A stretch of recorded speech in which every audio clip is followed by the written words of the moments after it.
In the vast tapestry of human history, there are threads that are often forgotten, hidden away in the dark corners of time. One such thread is the story of slavery in Brazil, a period marked by immense cruelty and inhumanity. Yet within this dark chapter, there lies a subset of history that is seldom discussed, the practice of breeding slaves. Today, we delve deep into this chilling aspect of Brazil's past, uncovering stories and documentation that have long been kept secret. At the epicenter of this narrative is the powerful story of Patasika, a man who is more than just a slave. He was a breeder. In the time of slavery in Brazil, the strongest slaves were selected to ensure the continuation of a robust workforce. These slaves, deemed the best of the best, were set apart from their peers, not for their labor, but for their genetic potential. They were the living stock of a twisted eugenics experiment, one that sought to create a superior class of slaves without any regard for their humanity. The selection process for breeding slaves was meticulous. Physical strength, height, and health were the primary criteria. Male slaves who possessed these qualities were chosen to mate with the female slaves, who were also selected based on their physical condition and health history. This was not an act of love or consent. It was an assembly line of reproduction, designed to increase the number of slaves without incurring additional costs. Patasika, known by the nickname Patasika, was one of these breeders. He stood head and shoulders above his contemporaries, a towering figure at 2.18 meters. According to the myths of the time, taller slaves were believed to produce stronger offspring, a belief that made Patasika a valuable commodity. His role was to visit the slave quarters and father children with the enslaved women. Over the course of his life, he is said to have sired over 200 children, contributing to the growth of the plantation's workforce. Despite the inherently degrading nature of his duties, Patasika's life was not without its peculiar privileges when compared to other slaves. His size and the perceived quality of his genetic material afforded him a certain status. He was tasked with caring for the master's horses, a role that allowed him some freedom and trust. He was also responsible for fetching the master's mail, a duty that regularly took him 30 kilometers from the plantation on horseback. Patasika's diet was also superior to that of other slaves.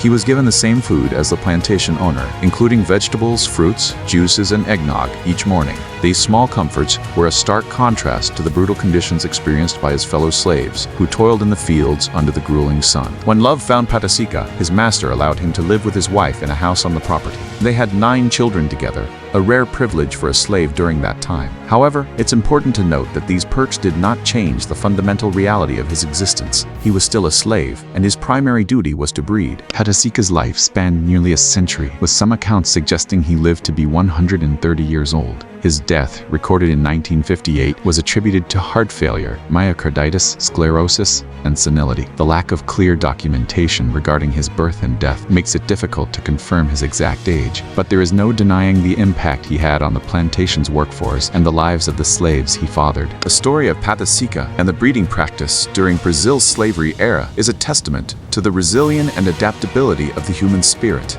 It's a narrative that speaks to the enduring legacy of slavery, one that has shaped the social and cultural fabric of Brazil and its people. The practice of breeding slaves continued until the implementation of the Law of the Free One in 1871. This law stated that children born to enslaved mothers after that date would be free. Before this, every child born to a slave was also a slave, belonging to their mother's master. The Law of the Free One was a significant step towards the abolition of slavery, but it did not end the practice immediately. Slaves continued to be bred for their strength and health, ensuring a steady supply of labor for the plantations. The aftermath of slavery and the breeding practice left deep scars on the Brazilian society. The legacy of slavery is still felt today, with issues of race, class, and inequality being everyday realities for many Brazilians. The stories of slaves like Patasika serve as a reminder of a past that should never be forgotten, a past that continues to inform the present. As we reflect on the story of Patasika and the broader context of slavery in Brazil, it's important to consider the implications and the reactions of those who learn about this dark chapter in human history. The practice of breeding slaves was not only a violation of human rights, but also a fundamental rejection of the intrinsic value of human life. It reduced individuals to mere assets, their worth measured by their physical capabilities and reproductive potential. The stories of these breeding slaves challenge us to confront the depth of human cruelty and to recognize the resilience of those who endured such conditions. If you found this story compelling and want to learn more about the history of slavery and its impact on the world, please subscribe to our channel. Help us share these important stories by liking, commenting, and sharing this video with your friends and family. Together, we can amplify the voices of the past and shape a better future.